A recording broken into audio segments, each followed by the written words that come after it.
ኢትዮጵያ ድንበር ላይ ነዳጅ እንደደረሰ እየተነገረ ይገኛል። እስካሁን ድረስ የነዳጅ ጉዳይ ኢትዮጵያን ሲያሰቃይ ነበር። የተኩስ አቁም ስምምነት ሊደረግ ነው እየተባለ ይገኛል። አሜሪካ፣ እስራኤልና ኢራን ጋር ያሉ አዳዲስ አስደሳች መረጃዎችን እንመለከታለን። እስከ ቪዲዮ መጨረሻ ድረስ አብራችሁ በሁለት ዜናዎች መቼላችኋለሁ። እስከ መጨረሻው አብራችሁን ቆዩ። አጠራጠር አድርጌ ላቅርብላችሁ። ዛሬ ኢራን በቀንም አላረፈችም። እንግዲህ በዚህ ሰዓት በርካታ ሚሳኤሎችን ወደ እስራኤል እያስወነጨፈች ትገኛለች። በዚህም የተነሳ በሶስት የእስራኤል ከተሞች የሳይረን ድምጽ እየጮኸ ያለ ሲሆን በቴል አቪቭ አካባቢ 3 ፍንዳታዎች እንደተሰሙ እየተነገረ ይገኛል። ይህንንም የእስራኤሉ ቻናል 12 ነው እየዘገበው። በሁለተኛው ዜና ደግሞ የእስራኤልን ጥቃት ይመለከታል። በዚህ ሰዓት የፋርስ የዜና ወኪል እንደዘገበው ከሆነ በደቡብ ፓርስ የነዳጅ ተቋማት ላይ ያነጣጠረ ጥቃት ተሰንዝረዋል። ፍንዳታዎችም እንደተሰሙ እየዘገቡ ይገኛሉ። የጥቃቱን አይነትና የደረሰውን ጉዳት ምን ያክል እንደሆነ እስካሁን ድረስ ግን የተገለጸ ነገር የለም። የእስራኤል ሚዲያዎችም ሆነ በእስራኤል ባለስልጣናትን በኩል በዚህ ጥቃት ላይ ያነጣጠረ መግለጫ እስካሁን አላወጡም። አዲስ ነገር ሲኖር አደርሳችኋለሁ። በደም ሼር፣ ኮፒ ሊንክ፣ ሪፖስት እያደረጋችሁ አዳርሱት። በሌላ ዜና መለሳለሁ። ኢራን አንድ ቀን ብቻ ቀራት። የአሜሪካው ፕሬዚዳንት ዶናልድ ትራምፕ ኢራን በፍጥነት ስምምነት ካላደረገች ሁሉንም ነገር አፈራርሼ ነዳጃቸውን ለመውሰድ እያሰብኩ ነው ማለት ከሰዓታት በፊት ለፎክስ ኒውስ ተናግረዋል። ዶናልድ ትራምፕ ኢራን ላይ ለማድረስ ያሰቡትን ከባድ ጥቃት ለ10 ቀናት ማራዘማቸው የሚታወቅ ሲሆን ታዲያ የተሰጠው ቀነ ገደም ከነገ ወዲያ ማክሰኞ ዕለት ከሌሊቱ 9 ሰዓት ላይ የሚያበቃ ይሆናል። ይህንንም ተከትሎ እስከ ማክሰኞ ድረስ ጥሩ ዕድል ይኖራል ብዬ አስባለሁ። አሁን ኢራኖች እየተደራደሩ ነው በማለት ዶናልድ ትራምፕ ተናግሯል። ታዲያ ኢራን በቀራት የአንድ ቀን ጊዜ ውስጥ የሆርሙዝን ሰርጥ ትከፍት ይሆን ወይንስ ትራምፕ እንደዛተው አደገኛውን ጥቃት ይጀምራል? ቀጣዩን ሁኔታ አብረን የምናየው ይሆናል። እስከዛው ድረስ ግን የፕላስ ምልክቷን እየነካችሁ ፎሎ ያድርጉም። ከአንድ ቀን መጥፋት በኋላ በአራት አዳዲስ ዜናዎች መቼላችኋለሁ። እስከ መጨረሻው አብራችን ቆዩ። አጠራጠር አድርጌ ያቀርብላችኋለሁ። የኢራን አብዮታዊ ዘብ የኢንተለጀንስ ኃላፊ በትላንትናው ሌሊት በአሜሪካ ጥቃት መገደላቸው እየተነገረ ይገኛል። ይህንንም አልጀዚራ አረጋግጧል። ትላንት ሌሊቱን እጅግ በርትቶ በነበረው የኢራን ጥቃት ማለት ነው የእስራኤል ሃይፋ የምትባሏ ከተማ ላይ እጅግ ከእስከዛሬው የተለየ ውድመት ደርሶ እንደነበረ እየተነገረ ይገኛል። የእስራኤል የነፍስ አድን ሰራተኞች ዛሬ ቀን ሙሉ በሚባል ደረጃ ከፍርስራሽ ውስጥ በርካታ የተጎዱ ሰዎችን እያወጡ በርካታ ሙታኖችም እንደተመዘገቡ እየተነገረ ይገኛል። የእስራኤል ጤና ጥበቃ ሚኒስትርም በርካታ የተጎዱ ሰዎች ሆስፒታል እንደገቡ እየገለጹ ይገኛሉ። በተጨማሪ በእስራኤል ዋና ከተማ ቴል አቪቭም ሆነ በእስራኤል ደቡባዊ ግዛትም በርካታ ኢንዱስትሪዎች ላይም ጥቃት ተሰንዝረዋል። ኢራን የሰነዘረችው ጥቃት አሁንም ምን ያክል እንደሆነ በይፋ አልተነገረም። በሌላኛው ዜና በርካታ የዓለምን ትኩረት የሳበው የዛሬ ዜና እንግዲህ ኢራንና አሜሪካ ለ45 ቀን የሚቆይ የተኩስ አቁም ስምምነት ሊያደርጉ ይችላሉ። ንግግሮች እየተደረጉ ይገኛሉ እየተባለ ይገኛል። ነገር ግን ኢራኖች በርካታ ባለስልጣኖች እየገለጹ እንዳለው ከሆነ የሆርሙዝ ሰርጥ መቼም ቢሆን ሊከፈት አይችልም። በተለይ ደግሞ ለእስራኤልና ለአሜሪካ እና ደግሞ ለነሱ ደጋፊዎች አጋር ሀገሮች የሆርሙዝ ሰርጥን አንከፍትም እያሉ ይገኛሉ። እዚህ ጋር በተያያዘ አንድ ከፍተኛ የኢራን ባለስልጣን ለሮይተርስ እንደገለጸው ከሆነ ለጊዜያዊ የተኩስ አቁም ስምምነት ሲባል የሆርሙዝ ሰርጥ አይከፈትም ሲሉ ተደምጠዋል። ወደ ሌላኛው ዜና ከማለፋችን በፊት ኢራን የተኩስ አቁም ስምምነት ብታረግም ባታረግም ማለት ነው ከአሜሪካ ጋር ነው መሆን ያለበት። እስራኤል ያለ አሜሪካ ምንም እንዳልሆነች ሁላችንም እናውቃለን። በተለይ ደግሞ አሜሪካና ኢራን የተኩስ አቁም ስምምነት ድንገት ቢያደርጉ እስራኤልን ሳያካትቱ ማለት ነው ምን ሊፈጠር እንደሚችል አስቡት። ኢራን ብቻዋን ታገኛታለች እስራኤልን። ያኔ እንግዲህ ያው የሚሆነውን ሁላችንም የምናውቀው ነው። በአራተኛውና እጅግ ትኩረትን የሳበው መነጋገሪያ የሆነውን ዜና ልንገራችሁ። እሱም ምንድነው? የኢራኑ ጠቅላይ መሪ ሙጅታባ ሀቢኒ የእስራኤል የኒውክሌር ጣቢያ የሚገኙበት አካባቢዎችን የሚያሳይ ምስል ሲመለከቱ የሚያሳይ ሌላ ፎቶ የኢራን በርካታ ሚዲያዎች ማውጣታቸውን ተከትሎ በዛሬው ዕለት ማለት ነው መነጋገሪያ ሆኗል። ትኩረትም ስበዋል። ብዙ ትርጉም ያለውም ክስተት ነው እያሉ ይገኛሉ። እንግዲህ ቀጣዩ ፍልሚያ ወዴት ሊያመራ እንደሚችል የሚያሳይ ጭምጭምታ ሊሆን ይችላል እያሉ ይገኛሉ። በበርካታ በሌላ ዜናዎች መለስላችኋለሁ። በደም ሼር፣ ኮፒ ሊንክ፣ ሪፖስት እያደረጋችሁ አዳርሱት። ኢራን የኢትዮጵያን የባህር በር ጥያቄ ደገፈች የሚለውን ዜና ተመልክታችሁታል። ያው ከአሃዱ ሬዲዮ ጋር በኢትዮጵያ የኢራን አምባሳደር ቆይታ አድርገው ነበር። የኢራኑ አምባሳደር በቆይታቸው ላይም ኢትዮጵያን የምታከናውነውን የባህር በር ጥያቄ ጉዳይ ያው ኢራን እንደምትደግፍ ገልጸዋል። ይሄ ግን ብዙም ጭብ የሚያስረግጥ ነገር አይደለም። ማለት በርካታ ሀገራትም የኢትዮጵያን የባህር በር ጥያቄ ጉዳይ ይደግፋሉ።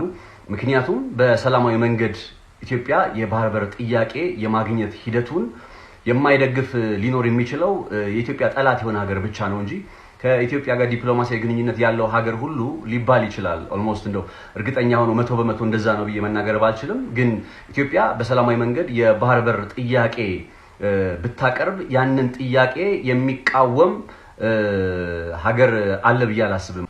ጠላት ነው ከምንለው ሀገር በቀር ማለት ነውና ስለዚህ ኢራኑ አምባሳደርም በቃለ መጠይቃቸው ላይ አዎ በሰላማዊ መንገድ ኢትዮጵያ የባህር በር ለማግኘት የምታከናውነውን ጥረት እንደግፋለን ወይም ተገቢነት ያለው ጥያቄ ነው። ኢትዮጵያ ኢኮኖሚዋ እያደገ ያለ በጣም ከፍተኛ ሕዝብ ቁጥር ያለባት ሀገር ነች።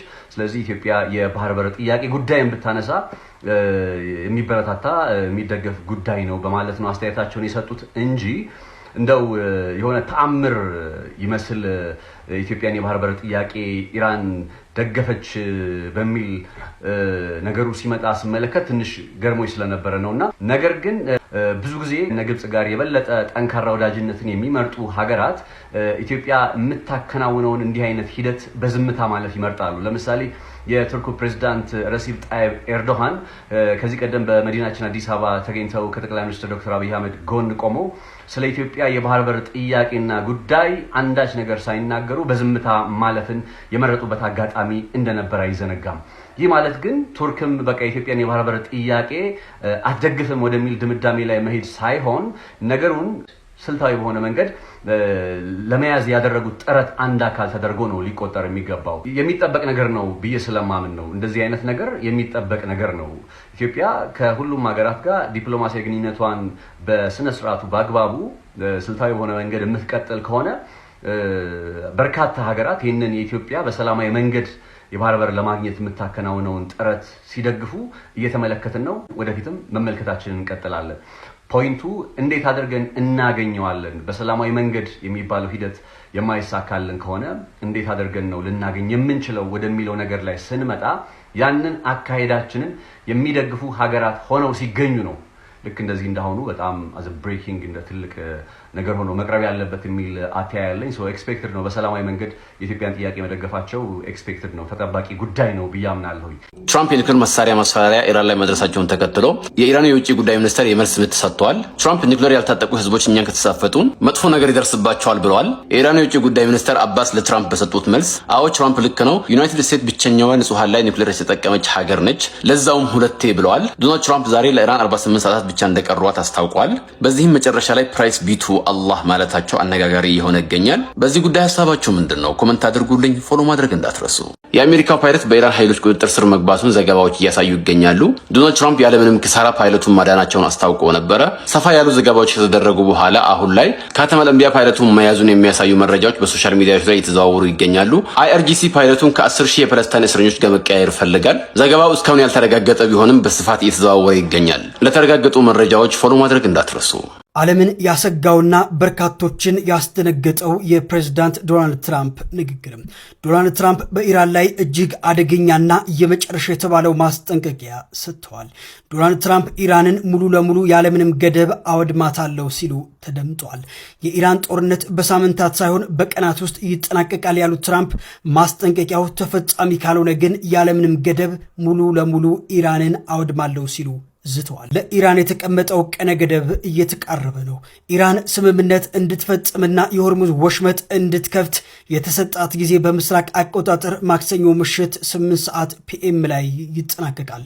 እናንተስ በዚህ ጉዳይ ምን ትላላችሁ? ሀሳባችሁን አጋሩኝ። በዚሁ አጋጣሚ እኔን ፎሎ ያላረጋችሁ ካላችሁ ፎሎ በማድረግ ቤተሰብ ሁኑ። እንኳን ደስ አላችሁ። የኢትዮጵያ ነዳጅ ጅቡቲ መድረሱም ተሰምቷል። ለኢትዮጵያ ነዳጅ የጫኑ 3 ግዙፍ መርከቦች ጅቡቲ መድረሳቸውም ተነግሯል። አጠቃላይ ጭነታቸው 143,000 ሜትሪክ ቶን መሆኑ የታወቀ ሲሆን መርከቦቹ ከህንድ፣ ከኦማን፣ ከሳውዲ የተነሱ መሆናቸውም ተነግሯል። ይህ አሁን ላይ ያለውን የነዳጅ እጥረት ያስታግሳል ተብሎ ተስፋ ተጥሎበታልም ተብሏል። መረጃው ፋሱ መሐመድ ነው። ለፈጣንና ለእውነተኛ መረጃ ፎሎ ማድረግም አይዘንጋ። መልካም ቀን፣ መልካም ውሎ።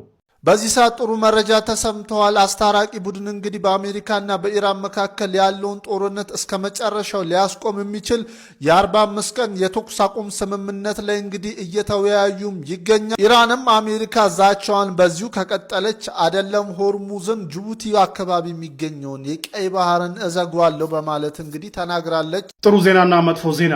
የ45 ቀን የተኩስ አቁም ስምምነት ሊታወጅ ጫፍ መድረሱ እየተነገረ ነው ያለው። አክሲዮስ ይዞት በወጣው ሪፖርት እንግዲህ እንደዚህ አይነት ነገራቶች ተነግሯል። ተነግሯል። ጥሩ ዜና ይሄ ነው።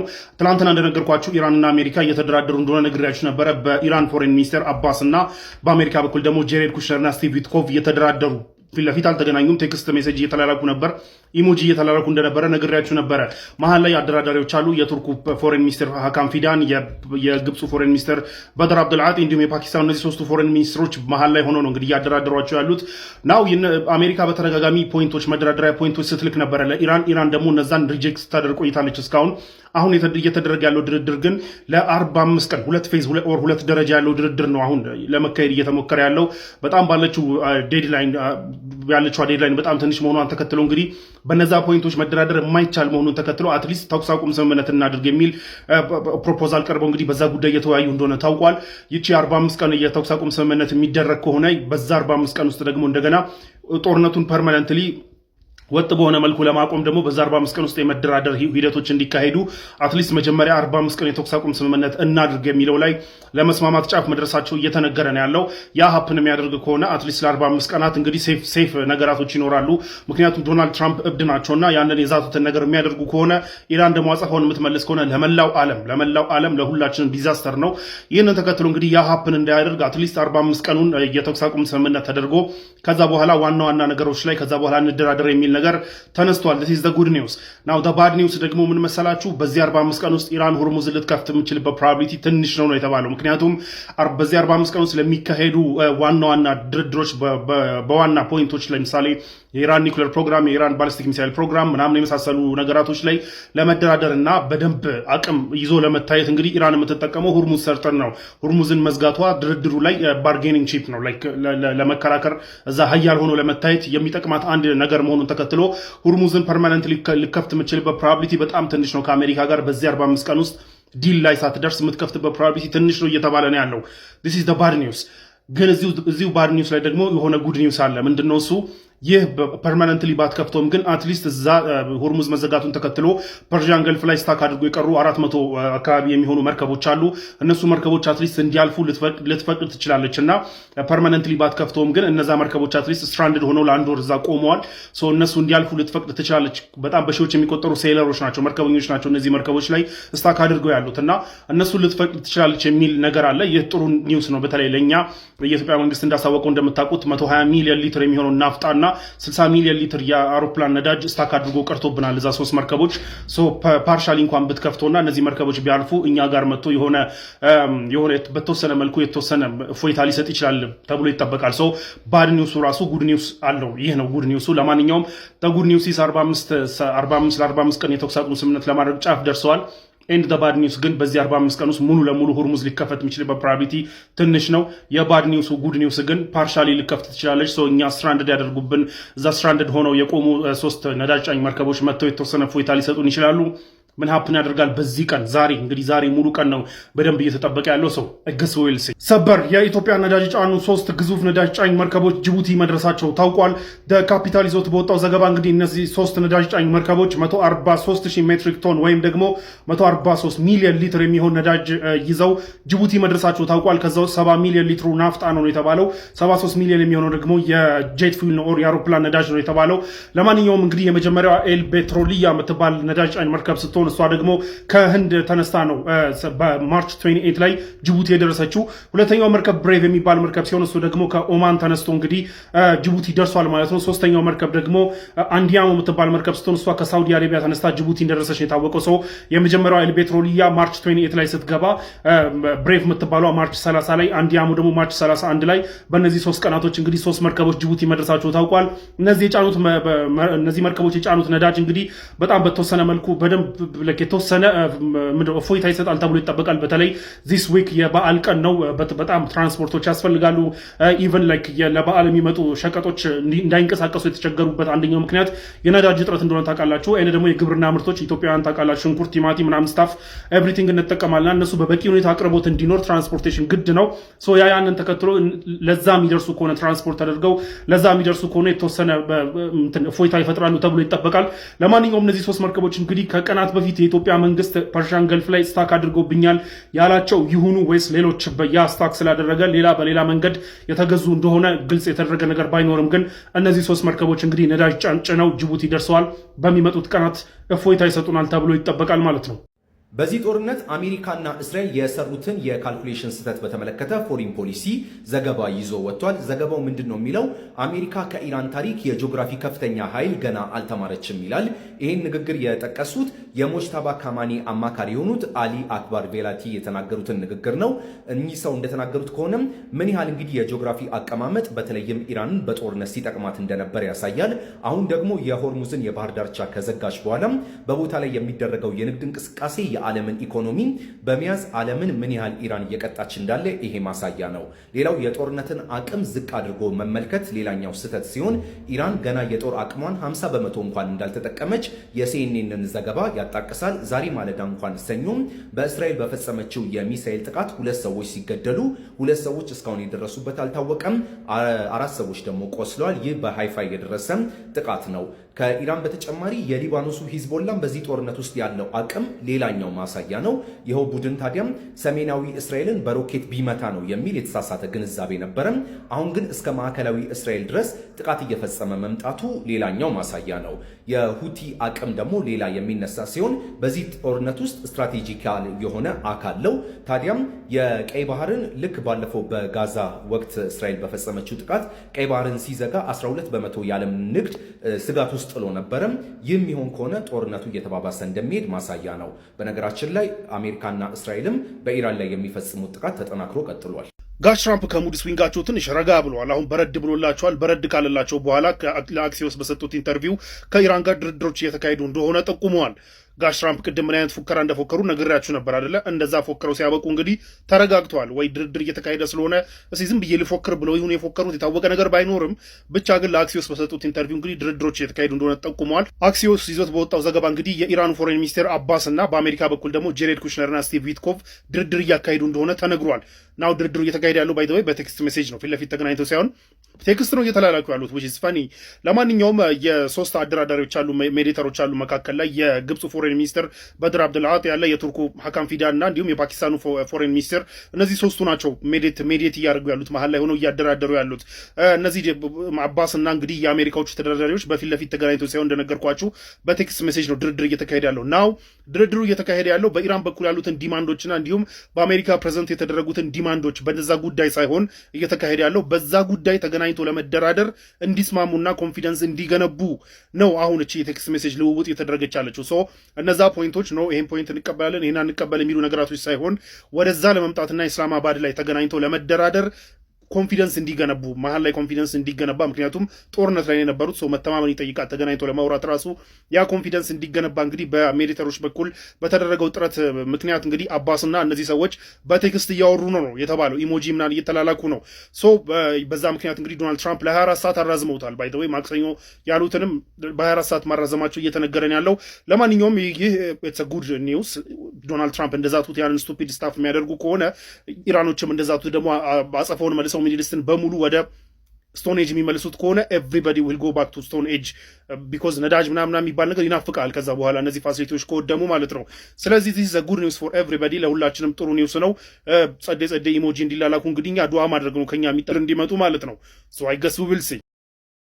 ኢራን ሀገር ውስጥ ሚኒስትር እንዳስታወቀው ከሆነ 12 ሚሊዮን የኢራን ዜጎች ለማንኛውም ድንገታዊ ወረራ ዝግጅት እንዲያደርጉ እንደተደረገ እየተናገሩ ይገኛሉ። እንግዲህ ከ97 ወይም ደግሞ ከ98 ሚሊዮን በላይ ዜጎች ያሏት ኢራን ከዛ ውስጥ 12 ሚሊዮኑ እንዲዘጋጁ እያደረጉ እንደሆነ እየተነገረ ይገኛል። ለድንገታዊ ወረራ ማለት ነው። ከዚህ ቀደም 7 ሚሊዮን ወጣቶቻችን በ7 ቀን ውስጥ ወይም በአንድ ሳምንት ውስጥ ማስታጠቅ እንችላለን ሲሉ ነበር። አሁን ደግሞ 12 ሚሊዮን የኢራን ዜጎች እንዲታጠቁ ሳይሆን ዝግጅት እንዲያደርጉ እንደተነገራቸው ነው እየተነገረ የሚገኘው። አላህ የተመሰገነ ይሁን እያለ ነው ትራምፕ። ተመልከቱት። ፕራይዝ ቱ ቢ አላህ ብቻ ተመልከቱ። አላህ የተመሰገነ ይሁን እያለ ነው። ይህንን እንግዲህ ዛሬ ነው የጻፈው ዶናልድ ትራምፕ ማለት ነው። ይህም ደግሞ ማክሰኞ ቀን ቀጣይ ማክሰኞ ቲውስዳይ ማለት ነው የኃይል ማመንጫቸውንና እንደዚሁም ደግሞ ድልድያቸውን እንደሚመታባቸው ለኢራኖች እየነገራቸው ነው። በጣም ከባድ ቀን እንደሚሆንባቸው እንግዲህ እያስጠነቀቃቸው ይገኛል። በኋላ ላይም ስድብ ነገርም አክሏል። እናንተ እብድ ዲቃላዎች ይህንን ወሽመጥ ክፈቱ፣ አለበለዚያ በገሃነም ውስጥ ትኖራላችሁ አላቸውና መጨረሻ ላይ ምን ቢል ጥሩ ነው? ብቻ ተመልከቱ። ምስጋና ለአላህ ይሁን። ይኸው ቱቢ አላህ ነው የሚለውና ምን አስቦ ነው አሁን ላይ ዶናልድ ትራምፕ ይህ ለአላህ ምስጋና ይገባ የሚለውን ቀጥታ መጠቀሙ አሁን ላይ ብዙዎችን እያነጋገረ ይገኛል። ምናልባት እንግዲህ ስለ ኢራን በተደጋጋሚ ከመስማቱ የተነሳ አላህ የሚለውን ቃል በተደጋጋሚ እየሰማ ሊሆን ይችላል። እስኪ ማክሰኞን እናያለን። ብቻ ይህ ተግባሩ ግን አሁን ላይ ብዙዎችን አነጋግረዋል። ለተመሳሳይ መረጃ የፕላስ ምልክቷን መጫናችሁን አትርሱ። ኢራን ለኢትዮጵያ መልእክት ልካለች። ከዚህ ቀደም ለኬንያ የማስጠንቀቂያ መልእክት የላከችው ኢራን ለኢትዮጵያ ደግሞ የድጋፍ መልእክቷን ነው የላከችው። ኢራን ምንድን ያለችው የሚለውን ልንገራችሁ። ኮሜንት ላይ ታንኪዩ ኢራን ያላችሁ ጻፉልኝ። ኢራን እንግዲህ ኢትዮጵያ የባህር በር የማግኘት መብቷ ይጠበቃ ወይም ደግሞ የሚደገፍ መሆኑን ገልጻ ኢትዮጵያ ይህን ነገር ለማስፈጸም እየሄደችበት ያለችው ሰላማዊ አካሄድ እጅግ በጣም የሚደነቅ መሆኑን ገልጻለች። ኢትዮጵያ ካላት የህዝብ ብዛትና ከኢኮኖሚ አንጻር የባህር በር ማግኘቷ ተገቢነቱ ነው ኢራን የገለጸችው። ይህ ነገር እጅግ በጣም ጥሩ የሚባል ንግግር ነው። እንግዲህ የኢራኑ ባለስልጣን አሊ ነው ይህን ነገር እየተናገሩት። እንግዲህ ኢራንዬ ሆርሙዝ ሰርጥ ላይ ለማለፍ እየጠበቁ ያሉ ወደ 3 ነው ወደ 2 የሚጠጉ ኢትዮጵያ ነዳጅ የጫኑ መርከቦች አሉ። እኛ እዚህ ጋር እንግዲህ በእግራችን እየሄድን ነው። እነሱ እንድትለቂልን ደግሞ ሞርና መሰገንሽ ነበረ። ለአንቺ ያለን ድጋፍ ደግሞ ይበልጥ አጠናክረን እንቀጥላለን ማለት ነው። እና ኢራን እየባክሽን እነዛ ሆርሙዝ ሰርጥ ላይ እየጠበቁ ያሉትን ነገሮች ቂም ሳትይዥ ብታሳልፊልን በጣም ናይስ ነው ብዬ አስባለሁኝ። እዚህ ጋር መኪኖቹ ይኸውልሽ ከአንድ ማዲያ አንድ ማዲያ የተገናኙ ነው ያሉትና ኢራን እየነሱን ማሳልፊልን ጥያቄያችን ነው። ለማንኛውም ኢራን ይህን ለኢትዮጵያ አስተላልፋለች። ከዚህ ቀደም ኬንያን ውሃ ተጠንቀቂ ሳይድ ብላ ትይዥ ጥሩ ነው ምናምን ብላት ነበር። ከእስራኤልና ከአሜሪካ ጋር እያደረገችው ካለችው ነገር አንጻር ምንድን ነው ገለልተኛ ብትሆኚ በጣም ይጠቅምሻልና ውሃ ብላት ነበር። ኤኒዌይስ ለእኛ ያስተላለፈችው መልክት ደግሞ የባህር በርን በተመለከተ የድጋፍ መልእክት ነው። ሌላ ደርሳችሁ ቪዲዮን በደንብ ላይክ፣ ሼር፣ ፖስት አድርጉት። ሰላም አለይኩም፣ ይመቻችሁ።